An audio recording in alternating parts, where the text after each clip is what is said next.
In this module, we'll discuss vocabulary as one of the crucial pillars of reading development. Vocabulary is the third of 5 foundational structures that students need to become readers. Now, as we discuss vocabulary, it's important that we have a shared understanding that vocabulary is recognizing and understanding words in relationship to the context of the reading passage. I use this word context because it's so important that we focus our vocabulary instruction on why it matters, because we want our students to understand words, to understand the meaning of what they're reading, that it's not just about the individual word, which is so often how many of us learn and we're taught vocabulary. So understanding vocabulary is key to understanding what you're reading, to reading comprehension, which is another one of those 5 pillars of learning to read. So it's important that understanding vocabulary words is key to reading comprehension, because the more words a child knows, the better he or she will understand what he or she is reading. As students learn to read more advanced text, it's exciting that they're progressing through their decoding and their ability to learn more complex words. But they then simultaneously must learn the meaning of new words that aren't necessarily part of their oral vocabulary. This still happens to us as full literate adult readers, where we come to a new word that we don't know. And think about that feeling when you need to reread or even ask or pose the question or use your Kindle or your electronic device to tell you what the word means. We have so much access these days, but we never get to the point as readers where we know every word. And so if you think about what that feels like for you as a reader, think about how much more frequently it happens for our students who are learning to read. And then even more frequently for those students that we're teaching to read who are English language learners. Vocabulary knowledge accounts for over 80% of the variance in reading comprehension scores at a certain grade level. So vocabulary becomes a crucial part of the discussion of the achievement gap. A significant gap exists between our students who are culturally and linguistically diverse, both with and without any sort of speech and language impairment, and their peers. And this is commonly referred to as one of the achievement gaps. Certainly vocabulary is not the only one, but a crucial one that we as teachers and therapists can be part of the solution. So what are we going to do to bridge this gap? To bridge the gap, we need to isolate the root cause. Research suggests that vocabulary may be a major determinant of poor reading comprehension for, in this study, specifically Latino readers, but also there's many other studies that talk about other populations and students who come from culturally, linguistically diverse homes, and how the gap is even broader. And so we need to be very intentional about how from day one we're going to close this gap. Many of our students who are culturally and linguistically diverse often lack the English academic language of their non-disabled typical peers. So there's many layers that we need to consider as educators and therapists. Now, the academic tests that are given, the textbooks that our students are asked to read, require knowledge of academic language. I often have a conversation with my colleagues where I say, we really need to think about the difference for these certain students in your class who come from culturally and linguistically diverse homes. And they say, what are you talking about? That student's not an English language learner. I hear them talking through my class the whole period. That's actually the problem with why they're not learning. And we really need to help make that distinction between what is BICS, what we call the basic interpersonal communication skills, and the CALP, the cognitive academic language proficiency. Just because someone can have those conversations and perhaps use that as a strategy to not let you know that they don't understand what's going on in class. So maybe some avoidance by using their communication skills, making you think that they're so proficient in English. Perhaps that's actually masking that they don't have the academic language to really understand what you're trying to teach. So we need to be very cognizant of the material that we present and how we're going to ensure that all our students, whether English language learners or not, whether a student with an IEP or not, that they all can access the language of what we're trying to teach them. Our students may know the content, but then not be able to show us on tests, for example, due to the language.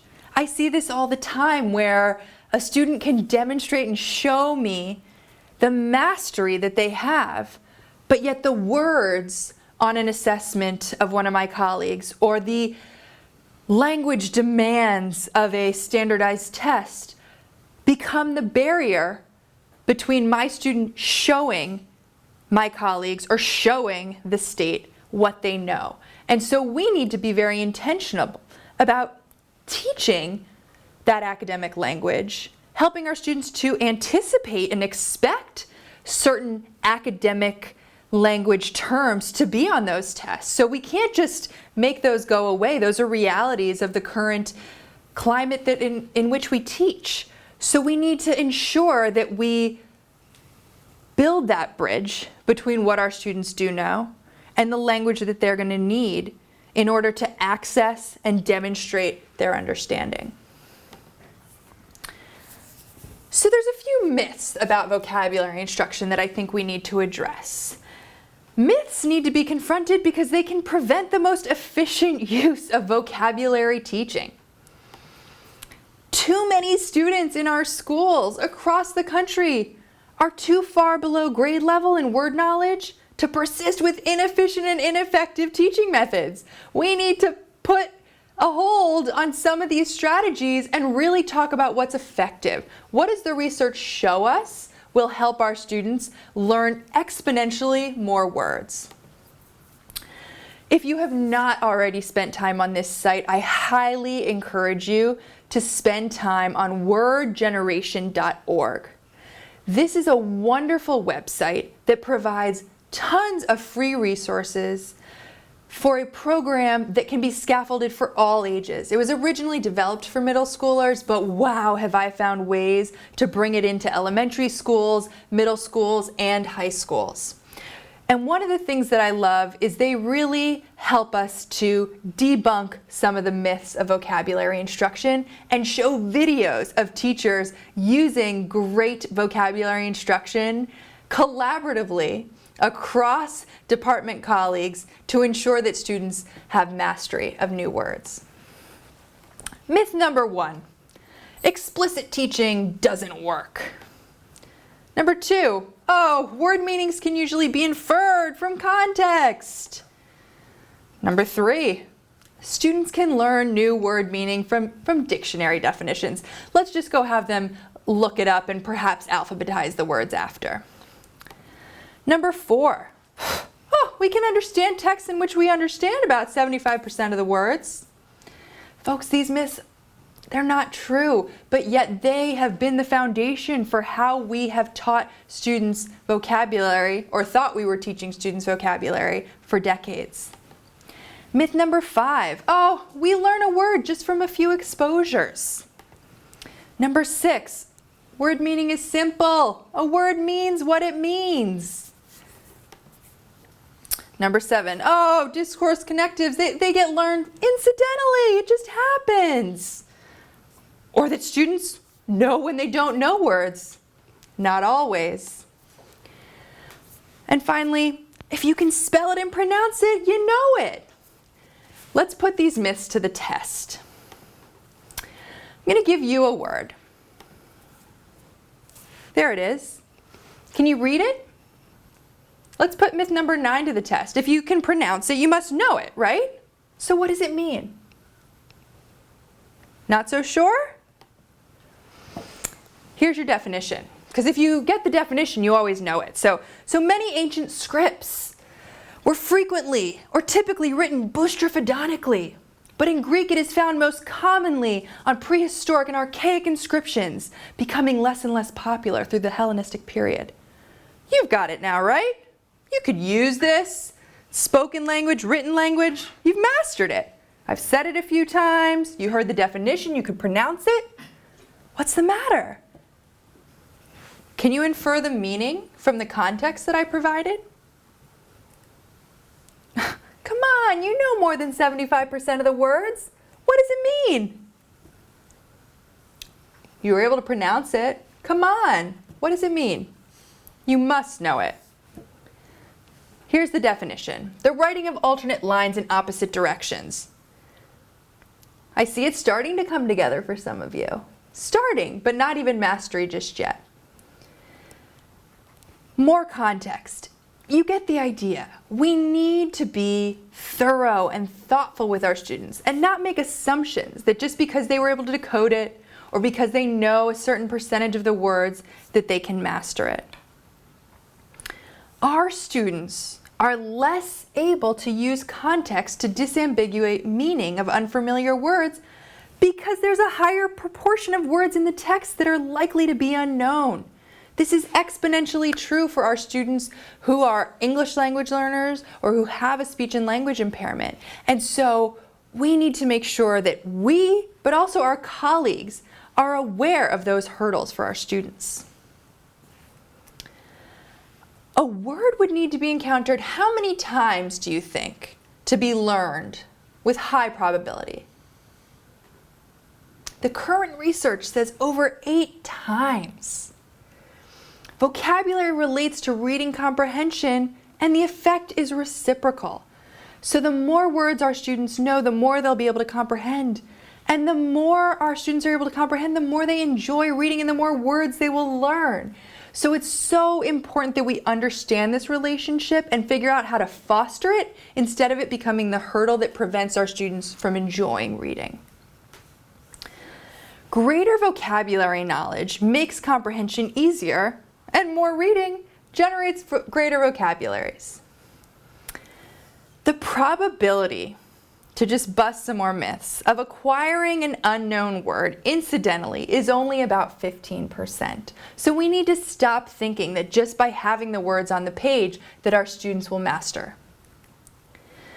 Our English language learners are less able than our English-only students to use those linguistic cues to determine word meaning because it's not as ingrained of a concept. Reading texts in which more than 2%, just 2% of those words are unfamiliar will actually block comprehension and new word learning. So we really need to think about the gap that exists for our students, both when we think about language diversity, but also socioeconomic status. Folks, this applies to probably every one of your classrooms. Every one of us has a student who, due to nothing of their own abilities or potential, will come in on a different playing field. And we need to know that because we need to teach to it and not hold it against them or make assumptions about their ability to learn simply because they're coming in with a different understanding of words or a certain lexicon size. We need to acknowledge that just based on the income of their parents, that alone can be a predictor just based on how many words they've heard by the time they come to school. High SES kids hear 30 million more words than a student from a low SES background by the time they're just 3 years old. This is profound and impacts so many of our students, but yet we're not talking about it, and we're certainly not figuring out how to ensure that the solution exists within each one of us. By kindergarten, students from low SES families have heard 13 million words, while students from high socioeconomic status have heard 45 million. Why is this important? The receptive vocabulary in first grade is going to predict the reading ability by the end of 3rd and 11th grade. These shifts need to happen, and they need to happen early. We need to intervene and ensure support and powerful, thoughtful, intentional instruction to ensure that the gap doesn't widen, but that we start to narrow it. On average, students learn about 300 new words per year. Well, if the gap exists and every student is learning the same number of words, how do we ever close it? What are we going to do to ensure that a student who has come in here hearing fewer words or speaking with a lexicon of fewer words actually can catch up? We need to ensure that our students with smaller vocabularies receive the best instruction, because they tend currently to acquire new words at a slower rate, and we need to change that. We need to be part of the solution. Students learn words from a single exposure only about 5 to 10% of the time. So 90% of the time we're making an assumption they're learning the word because we're not ensuring sufficient exposure to the word.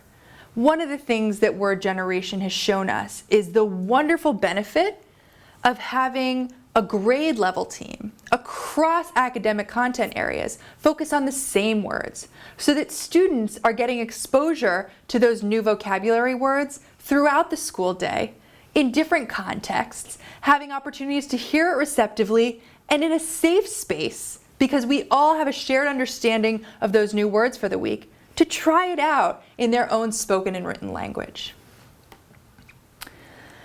Up to 12 exposures may be necessary to develop a deep understanding of the word, so we can't stop at 1 or 2. Students who struggle with reading may need additional opportunities beyond that.